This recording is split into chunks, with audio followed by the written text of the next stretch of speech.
and welcome to this edition of Peak Life. Today, we're talking about something new happening this year in 2020, the Chesapeake Conservation Conference. So I'm here with the minds of it all, Megan Hale from Parks, Rec, and Tourism, and Rogard Ross, who is chair of the Chesapeake Environmental Improvement Council. Thank you guys for being here. Thank you.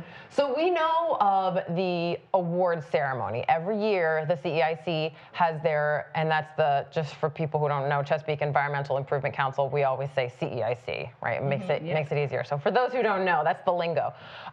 We have the Environmental Awards. That's still happening this year, but there's a little something extra tacked onto it. Where do we want to start?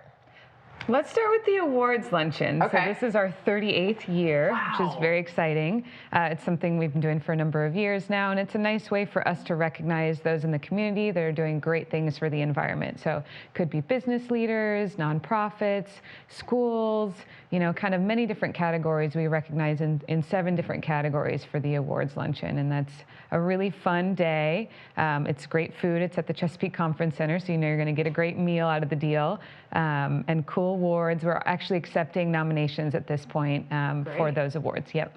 And through the years, there have been some incredible stories coming out of these award ceremonies, from community groups to businesses who really put the time and effort into these environmental programs, which is so important here in our city. And Rogard, that's a big piece of what the CEIC encourages, isn't it? This environmental stewardship right here in our city. Right. The CEIC is a citizen advisory board appointed by the mayor, and our goal is to make Chesapeake a healthier and greener place to both live, work, and play. And we've been actually trying to improve the group over the years to make sure we're being more proactive in achieving those goals.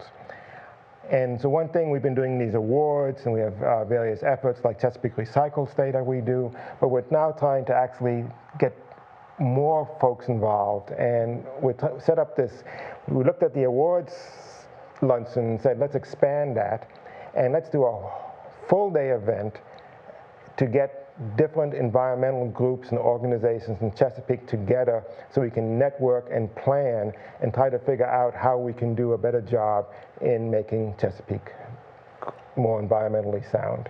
Because education really is such a huge piece of all of this, right? Is just reaching the right audiences and making sure that they know how their actions affect their environment.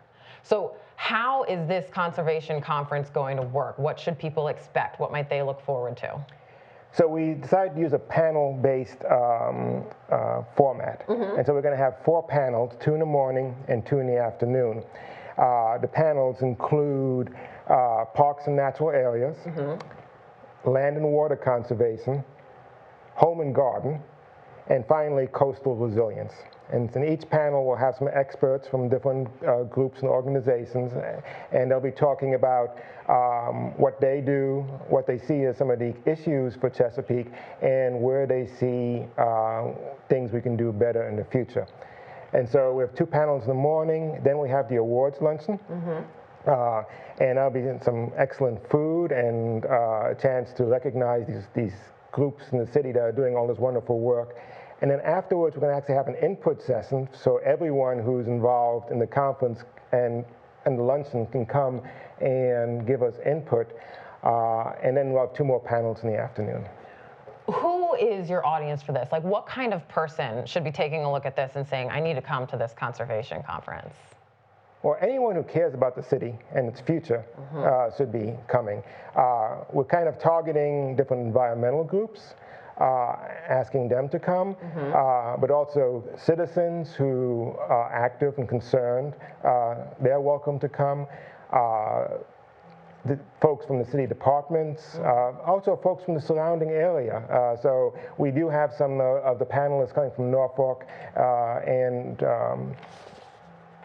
the Norfolk area, mainly in Virginia Beach, to come and tell us about what they're doing. We want to learn, for example, from the resilience office in the city of Norfolk, what they're doing. It's great because, city lines, the environment kind of doesn't care. What happens here and affects Chesapeake also affects Norfolk and Virginia Beach and all of our neighbors around us. So that's really great. You're pulling in all the experts and really sounds like you're targeting literally anybody who cares about our city to come and learn a little bit more about this important topic. Also, this year, the city is going to be looking at its comprehensive plan. The comprehensive plan basically is the guidelines and blueprint for where we see the city going in the next 20 years.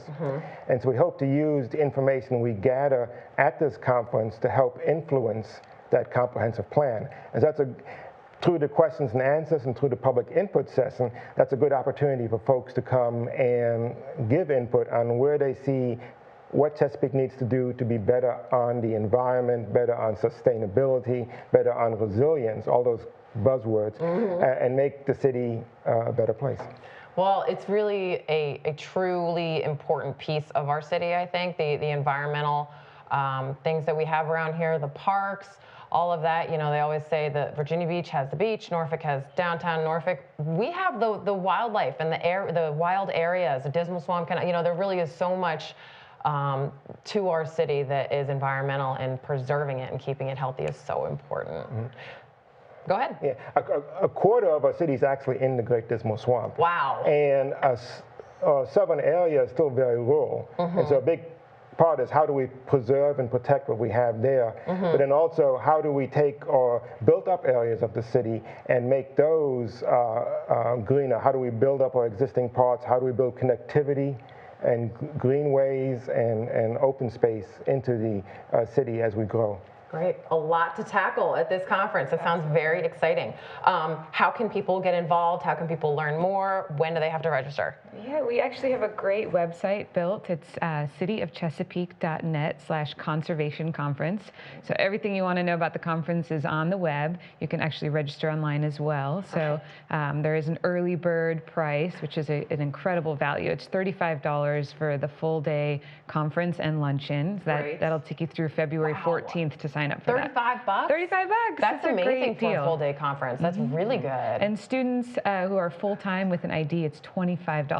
Wow. So that's a full day, again, of networking, learning about the conservation area here, and then the luncheon as well is included. I love it. I always love the luncheon, you know, not just for the food. It's also fun and inspirational. It is fun. Thank you so much, guys. We want to encourage everybody to go to that website, get their tickets, to submit their nominations for the awards luncheon, and we can't wait to see how your first event goes. Thank you guys so much for coming on, Brogard and Megan. Thank you for having us. That does it for this edition of Peak Life. Thank you so much for watching. We'll see you next time.